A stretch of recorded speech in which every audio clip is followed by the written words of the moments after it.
What's up, guys? Welcome back to Newswave. There was a really interesting interview that was published days ago, and we've been getting more and more info around Nintendo and their plans, I'd say, in the coming years for how they're going to approach the Switch 1 and the Switch 2, and it's almost feels like it's out of necessity just based on the way the market is shifting right now, but we're going to go over that here today.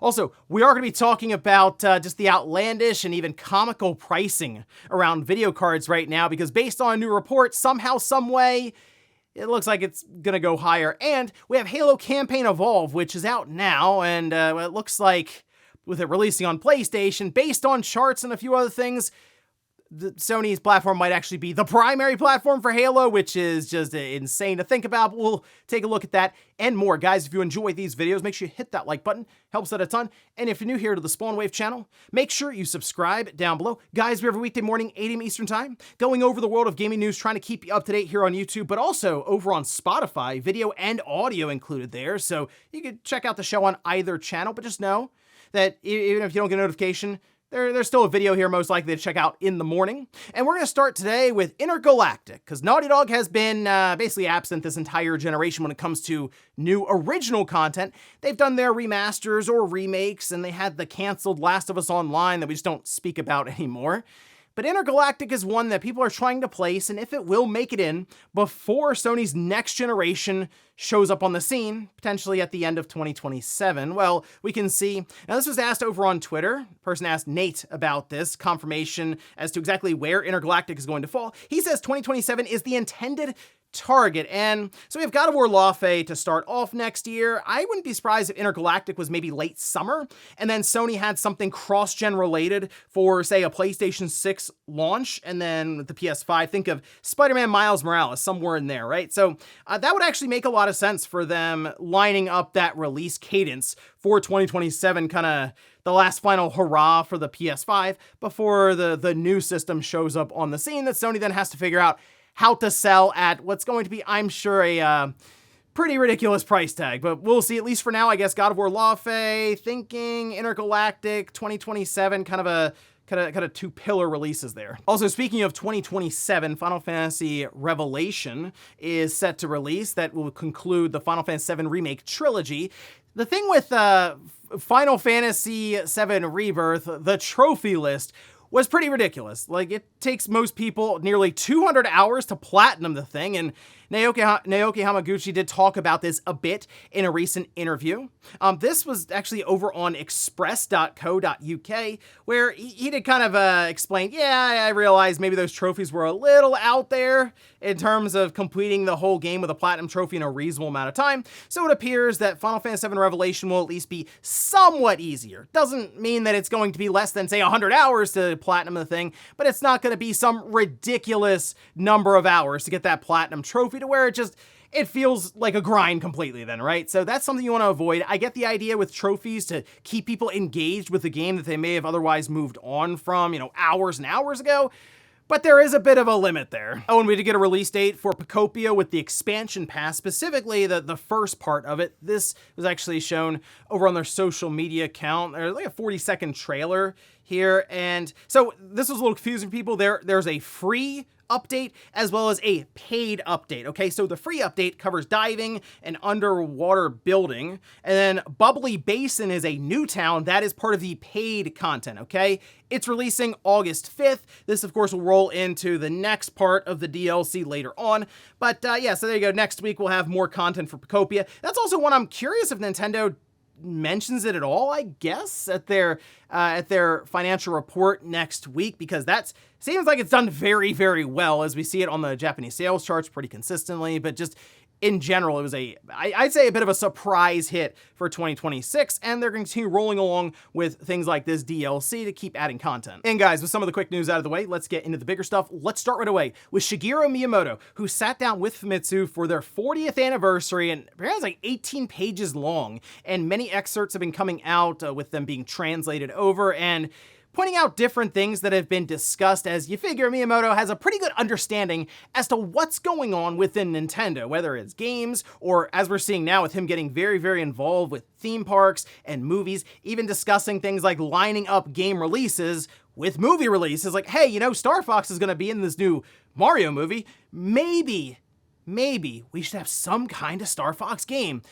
Yeah, it's obvious, I think, to most of us, but we have seen some companies kind of fumble that in general. Like the fact that the Fallout series going crazy, and it's like, hey, you know what? Microsoft's like, man, maybe we should do a Fallout game? I don't know. So Nintendo has that all figured out, but that's kind of one of their strengths, is them being able to line up a lot of this stuff and kind of release it at a proper cadence. But Miyamoto did talk about kind of cross-gen, is what I was getting from this, and how I think it's going to be approached slightly differently in that it's not really a hard cutoff like they've done in the past with some of their other systems, and the Wii U kind of cut itself off, but like there are many times where cross-gen was not super long for Nintendo. I think this might be a bit different. So like we can see this. Now this was translated over from Games Radar from Famitsu, where Miyamoto says, I think it's really important to reduce workload and streamline development. And in this regard, I think we created the perfect environment. There are people who have multiple Nintendo consoles at home. Those who want to play on high-performance hardware use the Switch 2, and games can be developed specifically for that console. But they say Nintendo wants to offer hardware capable of running high-performance games, but for those who don't need the extra power, they can target both generations at once, thanks to the shared hardware architecture. Saying, quote, in a few years, there will come a time when this is the norm. Nintendo is planning for a situation where a new market emerges. We can create different games without asking if game sales for the new console will compete with the old. I think that would be the best scenario, and so I think of Rhythm Heaven came out recently, and that exploded onto the scene of the sales charts, hundreds of thousands of units, but it was a Switch 1 game, and you see that and you go, oh, well, yeah, if you have a Switch 2, you can still just buy it.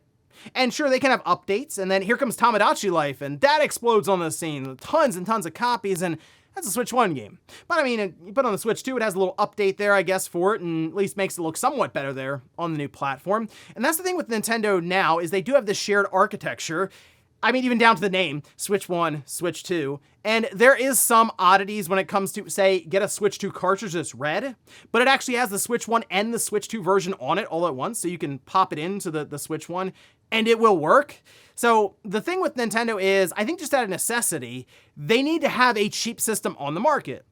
And right now, their cheap system is the Switch Lite, and I think that's going to be their cheap system for quite a while. Like, even if they did a Switch 2 Lite, realistically, the thing at this rate, I'm telling you, we're going to get to a story soon about memory prices again.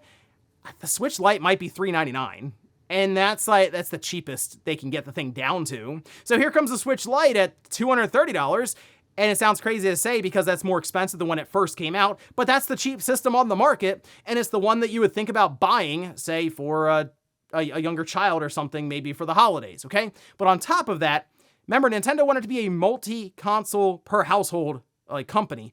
It's very difficult to do with the Switch 2, but many of those multi-console households already exist because of the Switch 1. So basically, I think Nintendo is going to kind of treat the Switch 1 while it is a past generation, but also kind of as somewhat of a current machine, and they don't even have to produce that many more of them because there's 155 million plus systems already out there. They can just sell software to people. So while third parties, I think, will also stick around, I kind of feel like Nintendo is going to be in this for the long haul. Like, I think we're going to be looking at the Switch 1 years and years from now and be like, oh, Nintendo put out some, weird niche game, and it still did pretty well because the install size is that large. Eventually, I'd like to think, we get to a position where prices can come down for some hardware because, economic collapse, and there's memory everywhere for cheap, and all of a sudden, game consoles aren't ridiculous anymore, and they stop going up in price throughout a generation. What a world that would be. But until then, I think this is it for Nintendo. They're like, hey, we're just gonna, as many companies are, grit and bear it and try to get through with some other strategies, which probably means, and I'm not even kidding, another 4 or 5 years of the Switch 1 in terms of game releases from Nintendo in a first-party capacity. Is that possible? Could we look around and be like, wow, it's 2031 and Nintendo's doing Rhythm Heaven 2 or something for the Switch 1? Yeah, I think it's actually very possible to consider that. Next up, let's talk about Halo Campaign Evolved. It's been an interesting launch for this thing. In early access, it did better than I thought it would, but then when it fully released, didn't do as well as I thought it would. This specifically on SteamDB, those are the most transparent numbers we have, but there's all kinds of nuance to it. Of course, people can play it on the Xbox Store, which does then bring in Game Pass to the conversation. which is where I think many people on Xbox and even in times on PC are playing it. But then here comes PlayStation with the wild card system, because the PS5 and then the PS5 Pro did also get this game released on it. And like if you look over on PlayStation Store right now, best selling, you can sort by that. Halo is number one. Like I looked at this and said, really? It's ahead of EA Sports College Football 27, which, so if this is tracked by units or revenue, doesn't really matter because Halo is cheaper than College Football 27 by a fair amount. You know, and then if you also think about it in terms of number of units sold, Call of Duty Black Ops 2 and then Black Ops 1 are also below it. And then so is Assassin's Creed Black Flag Resynced. And we know Ubisoft's told us that like more than 3 million copies of that have sold outright. So I'm looking at Halo Campaign Evolved, and then I'm looking over at the PlayStation logo, and then I'm looking over at new games sorted by best selling, and I go, it kind of feels like it's selling best on PlayStation. And that then means in terms of the short-term vision of let's make money on this thing, like right now, that was the right decision. I think more about the future of Xbox and how Astra Sharma and others talking about console exclusives now and really trying to build up that brand so they can then in turn build up a customer base. Again, it's going to be interesting to see with Helix and what that all costs, and it's going to be very difficult now to all of a sudden start trying to build up a customer base that is obviously been shrinking over the last several years. You don't take my word for it. Ash Sharma has said that. So it's going to be interesting, and seeing Halo get somewhat of a renewed interest just based on the campaign for Halo 1 alone. Yes, being remade. It looks good visually, but it is still just the campaign that you can play through multiple times to get the Platinum Trophy. And then that's kind of it. I would have been really curious to see what would have happened if they moved over Halo Infinite. The Slipspace engine, like there's a lot of extra things that would have to happen to even make it work, whereas this is Unreal. Just it being free to play, it being Halo, I do wonder what kind of number that would have put up, although we really wouldn't have seen because I don't think all of a sudden PlayStation would just tell us. But still, there is obvious interest on PlayStation right now, and it could be just more of a novelty thing, but I mean, it's at the top of the best-selling chart for new games right now, so it at least seems to be moving. Next up, let's talk about video cards, because it looks like they're about to get even more expensive. And I mean, we've seen prices go up from Nvidia's side and AMD with RAM price continue to, I mean, just go up and up and up and up, as we've talked about multiple times on this channel. And now it seems like in the coming weeks, we could see another quite substantial price increase. Now, this is first reported, we can see. This is Taiwan's Economic Daily News, and this is translated over, saying, according to a report by Tech Media Benchlife, NVIDIA has once again issued a price increase notice to downstream graphics cards manufacturers for GPU bundles, so GPU and GPU memory combined there, primarily due to the continued rise in memory prices. In fact, NVIDIA, AMD, and Intel's partners all face the possibility of manufacturers raising their prices every quarter. Man, in May, NVIDIA only issued a price increase notice for the high-end GeForce RTX 5090 series graphics cards, which I guess if they do that, they're thinking, hey, you're probably already really deep into the NVIDIA ecosystem, or you need an enthusiast-grade card for most likely, I figure professional work. I mean, if you're going to buy a 5090, you have to be doing some serious, like, Blender graphic design, something there, rendering, AI, I don't know, but, like, with a 5080, that's going to be more than enough for many people, so that's probably one of the reasonings that NVIDIA had with that, but at that time, other models of graphics cards were not affected. This time, however, it is adjusting other GeForce products in the product line as a result. I'm looking at that 5070 Ti, which I think is right around $1,000. Ooh, I mean, they're quoting 20 to 30% of an increase on this. So, I mean, the 5080 is just ridiculous at this point. What's that, like $1,500 or something? So go ahead, slap another 20% or so on top of that. They say it's understood that this price increase affects both GDDR7 video memory and the previous generation GDDR6 video memory. Currently, the price of a 3GB GDDR7 chip has risen to between $60 and $70, while the price of a standard 2GB GDDR7 chip is currently $20. This means that although 3GB video memory offers 50% more capacity, Its cost is 3 times higher, which that would come down to number of chips, of course, needed, board capacity, just being able to fit all the memory on, say, a GPU or a motherboard there. So I look at this and they mention that it's like for downstream right now with their partners, and that means that you would probably see the price increase go into effect in a few weeks, most likely, all right? So this is still kind of based around the idea of that's the strategy that many of these retailers or manufacturers will go, but just, I mean, from what we've seen, current trends, that seems most likely. So that's the thing, I can't even really recommend people run out and buy a GPU now, a video card, because prices are already ridiculous. So, I don't know, that's just where we are right now. I actually ran a poll just to see how people were holding up with their video cards. Are they holding on to like a video card that's years and years old? Did they just upgrade?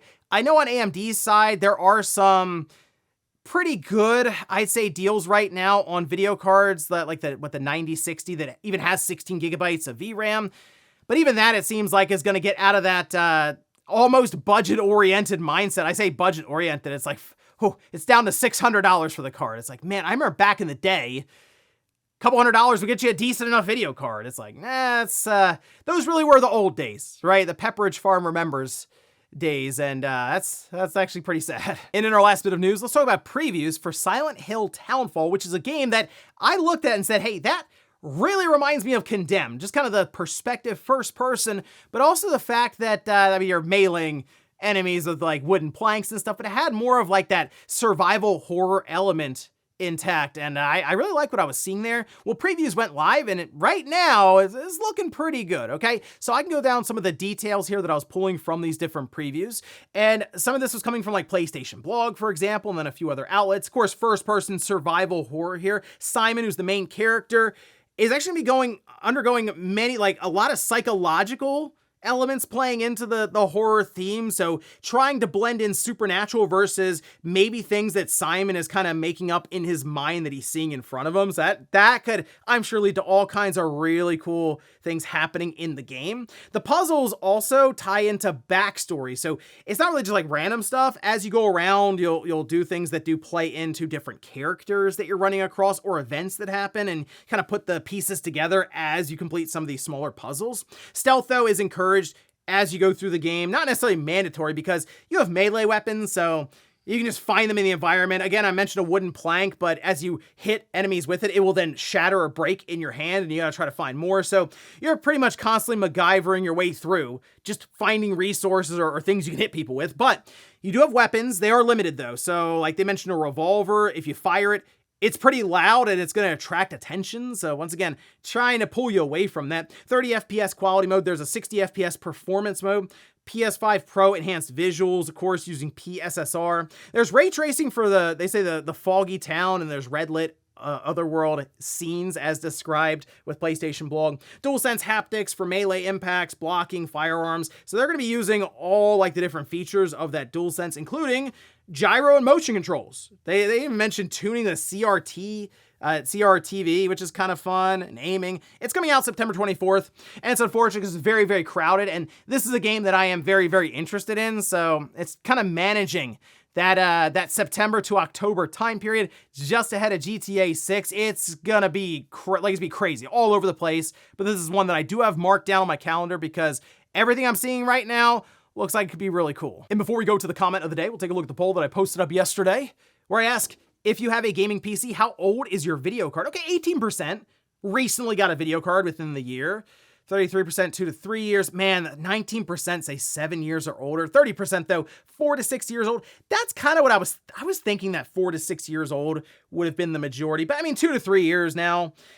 That's the thing, with memory prices shooting up, over the last year or so now, it's becoming untenable for most people to look at some of the prices on even building a PC. We talk about the console market a lot.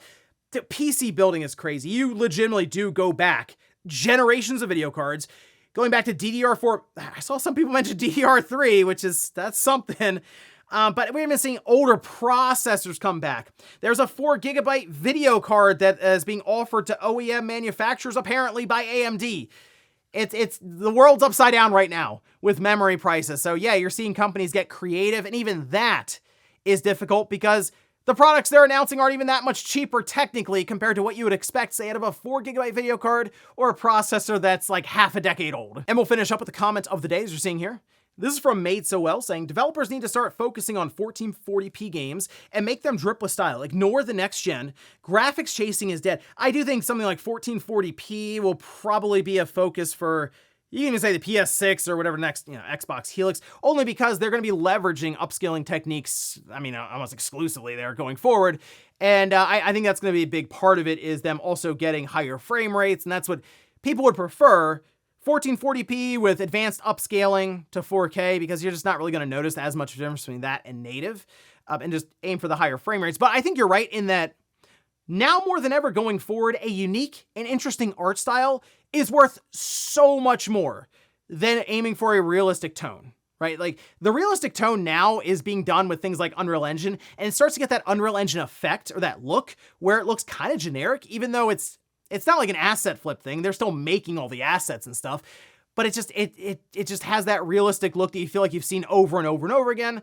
That's just because Unreal Engine is like everywhere. So I think the idea of an art style being much more of a focus than ever before is absolutely correct. And that's, I think, should be the path forward, because otherwise the games just start all looking the same and kind of just running together. So it's nice to have those interesting standouts from time to time that you certainly remember, especially as you get towards, say, a September or October, where it's absolutely stacked with releases coming out. And ladies and gentlemen, that's going to do it here for Newswave. If you enjoyed this video, guys, hit that like button. If not, hit the dislike. Leave comments down below about everything we talked about here today. If you missed yesterday's Newswave, I'll leave it up here on a card. Or maybe you wanted to see our panel that we did live at Too Many Games in June. I did actually upload that as people were requesting, and I'll leave that right below.